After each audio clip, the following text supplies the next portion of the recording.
Okay. Perfect. So we are officially doing storytelling. Okay. So we have some very interesting books once again for today that I'm really excited to share with you guys. Okay, so let's go ahead and get started. All right. So Kristen's gonna show you guys her la library. All right. Here we go. Okay, we are gonna start off with Sneeze, Big Bear Sneeze.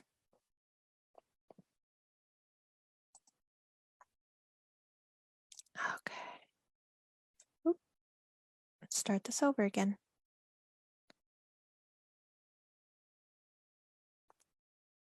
There we go.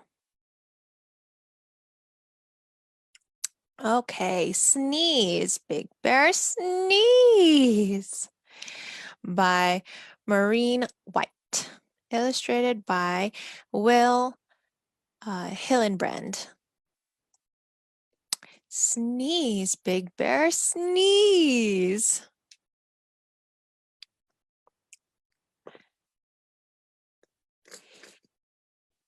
The wind whipped through the autumn woods and swirled to the spot where Big Bear stood. It whirled the leaves right off the trees, and just as Big Bear let out a sneeze. Whoa, that sure looks like a lot of wind, and the clouds are sneezing too. Do you guys see that? Okay. The wind said, Bear, can't you see? The leaves flew down because of me. Bear said, Wind, it wasn't you. And the leaves fell down when I sneezed. Achoo! Big Bear tried to nail the leaves back using a hammer and some tacks. He's trying to put all the leaves back on the trees because he sneezed so hard that it blew all the leaves off the trees. The wind kicked up and raced to the sky, swirling down low, then spinning up high. She said, That bear knows nothing at all. I dropped the leaves because it's fall.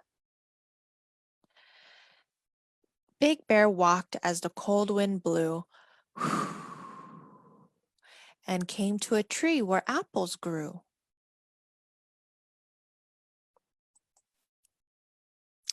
Just as Big Bear let out a sneeze, branches shook in a very strong breeze. Achoo!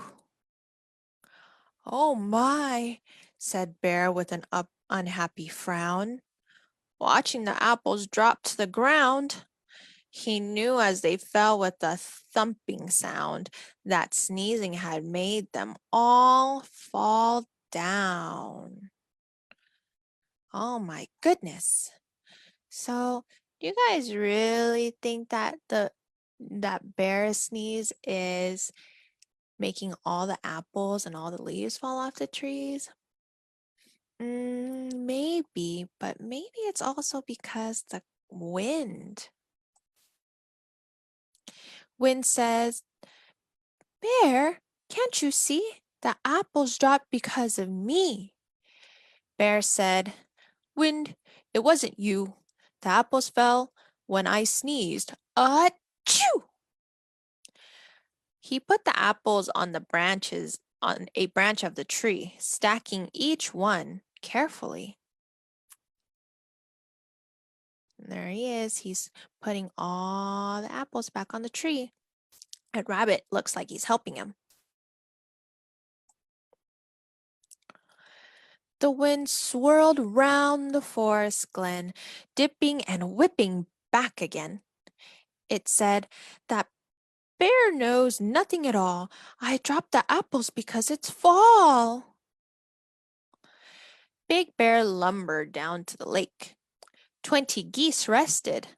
Not one was awake. Here are all the geese, and they're all sleeping. Just as Big Bear let out a sneeze, achoo! Waves splashed up like a stormy sea. The geese flew off with a honking sound, flapping great wings above the ground.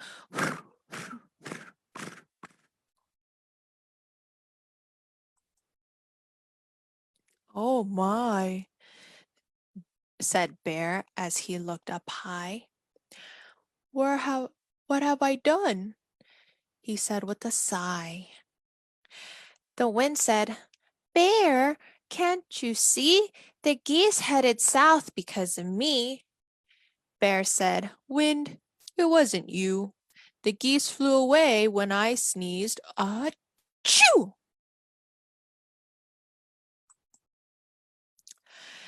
The wind spun round the autumn woods, then circled back to where Bear stood.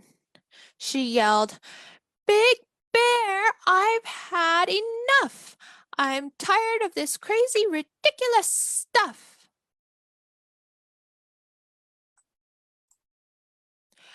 Wind took a deep breath and let it out with a whirling, twirling, mighty shout. "I whip the leaves right off the trees and drop the apples whenever I please. I scare off the geese before they freeze and tickle your nose to make you sneeze."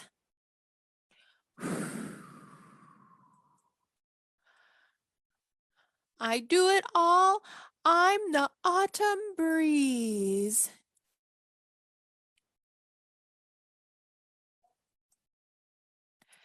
Big Bear listened and scratched his head. "You could have told me before," he said. The wind, the wind's deep sigh shook the sky. Bear said, "It's time to say goodbye." He ran to the safety of his den, deep in the heart of the forest glen. Suddenly the door slammed shut. Big Bear's eyebrows shot right up.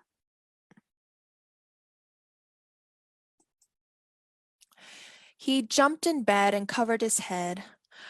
"I know my sneeze didn't do that," he said. "It's only the wind on a blustery night. So no more sneezes." And he blew out the light. He blew out his candle.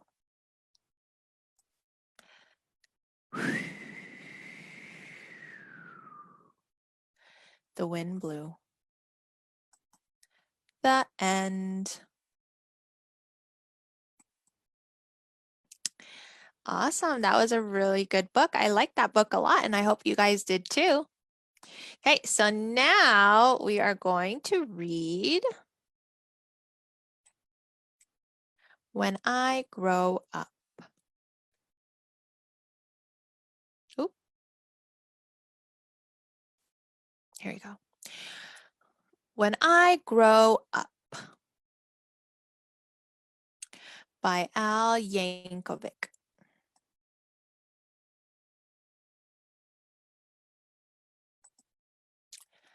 When I grow up. I waited so long for the hours to pass, but soon it was noon there in Miss Krupp's class. And Thursday at noon, as I'm sure you know well, it's the time of the week when we do show and tell. This week, the subject, so special to me, was When I Grow Up. What am I gonna be? That's something I'd really been thinking about, and I just couldn't wait to let all those thoughts out. So here they're working at school and their teacher. So when Miss Krupp said, "Who's ready to share?" You can guess who was there with his hand in the air. I rose both my hands just as high as they'd go, and I bounced up and down, and then, what do you know? Well, Miss Krupp picked me. Yes, me, to go first. Oh, I was so happy. I thought I would burst. See, he shot his hand right up and everything flew because he was so excited. I proudly stood up and began my oration concerning my choice for a future vocation. Ahem. Esteemed friends and colleagues and dear Miss Krupp, I know what I'm going to be when I grow up.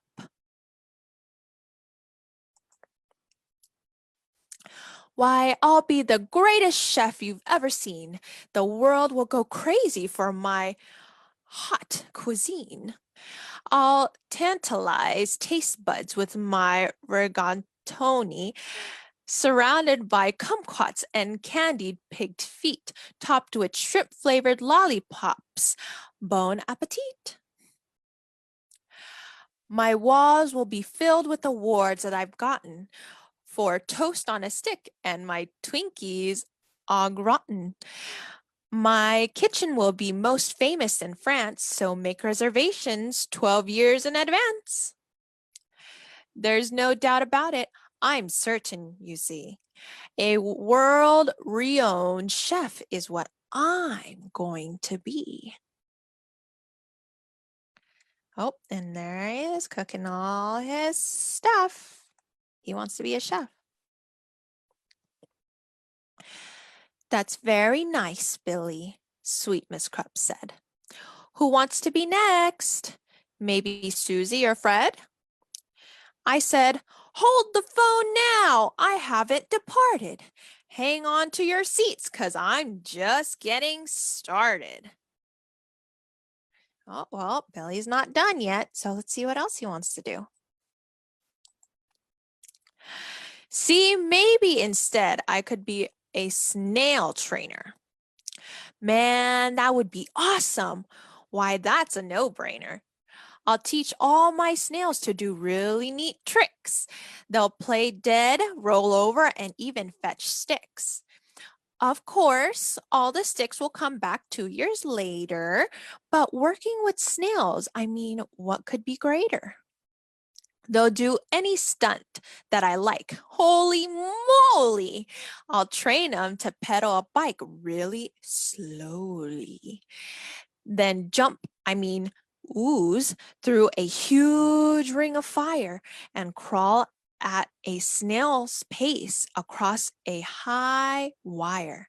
Then finish by writing my name with their trails. That's right, I'll be Billy, the master of the snails. There's Billy training all his snails. I wonder if you could train snails. Would that be fun to train snails? It definitely would be interesting. Or else maybe I'll be a lathe operator who makes the hydraulic torque wrench calibrator, which fine-tunes the wrench that's specifically made to retighten the nut on the lateral blade that's directly beneath the main radial socket inside cooling systems on X-14 rockets. And since this professional's as cool as can be, well, who would be better to do it than me? Say, here's an idea, perhaps just for laughs. I might make my living by milking giraffes. It's oh so cliched to get milk from a cow, and I bet all those cows need a break anyhow. Imagine me milking way up in the air. I'd use a tall ladder instead of a chair. Oh, and he's getting the milk from the giraffe. Huh, interesting.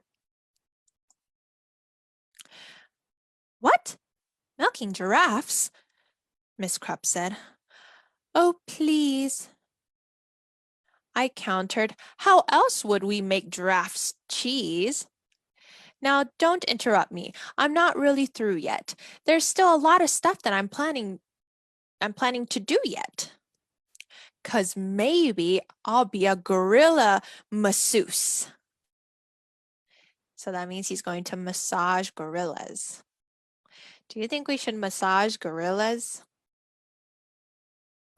Maybe not. Or an artist who sculpts out of chocolate mousse. Or a rodeo clown or a movie director. Or maybe professional pickle inspector. Or big sumo wrestler or hedging fund investigator. Or smelly pit sniffing deodorant tester. Ah.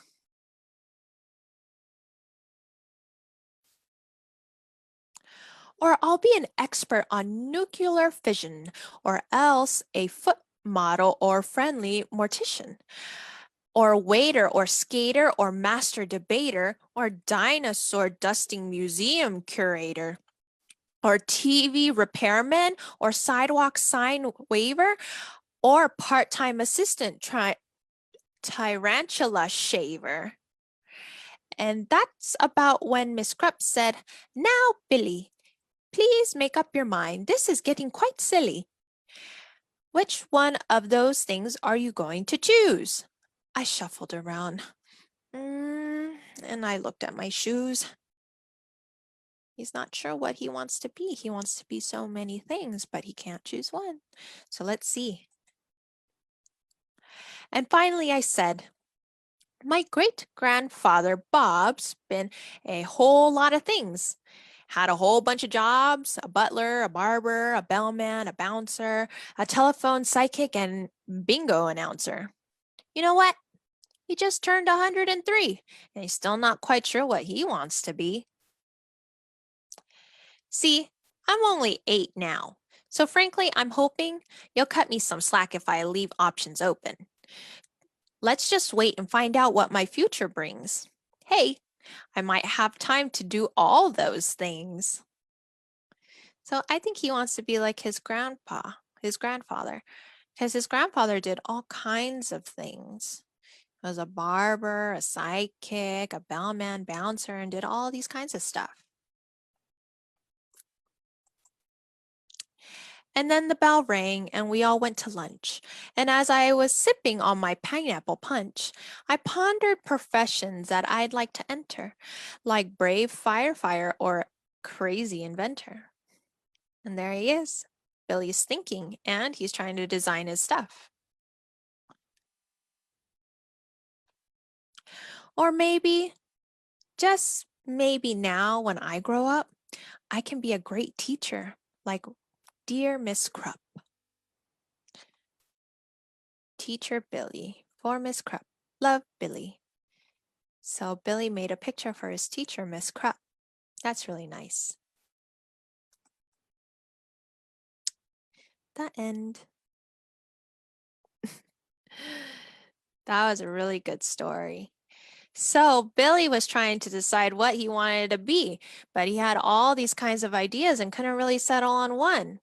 So don't worry, my friends. If you guys have all these kinds of ideas and wanting to be something when you grow up, you don't have to quite choose just yet. You have time, but make sure that you do something that you love. Okay, so now, my friends, we're going to read one of our last stories, which will be the Berenstain Bears. We love soccer.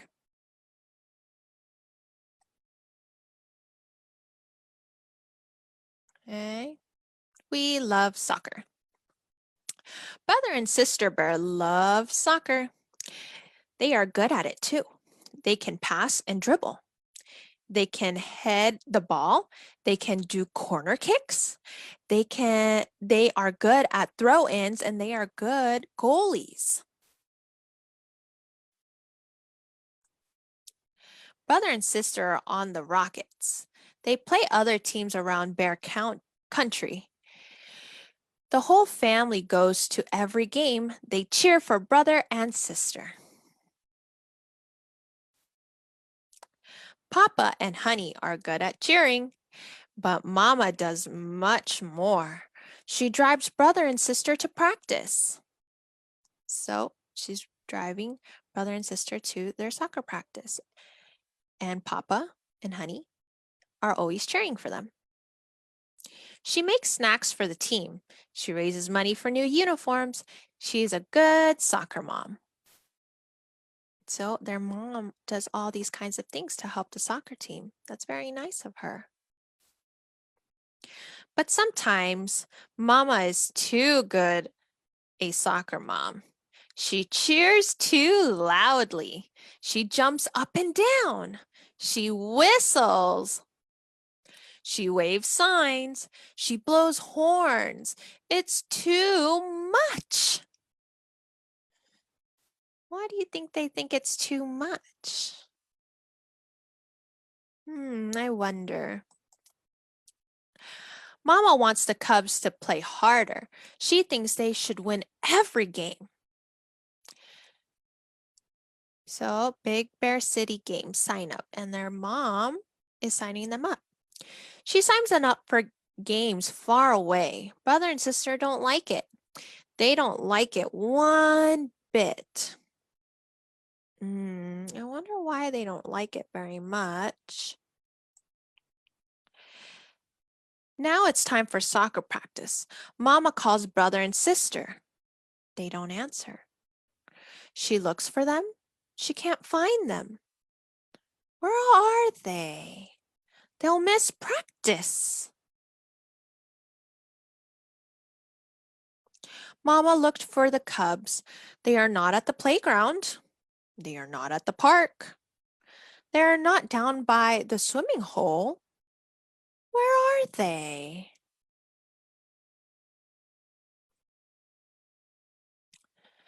Mama hears Cubs laughing and shouting.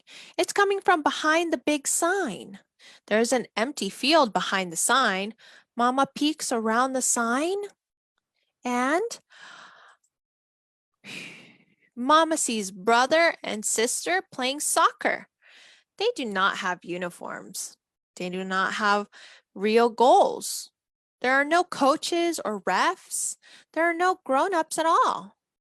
There are just Cubs having fun. Mama says to herself. She is a good soccer mom, but maybe she forgot something. Maybe she forgot to let the Cubs just have fun. And having fun is what playing a game is all about.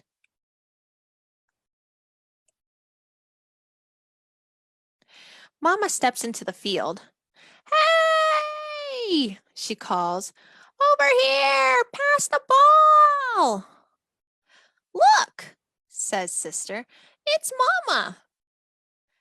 I guess she wants to play, says brother. He kicks the ball to Mama. She kicks the ball hard.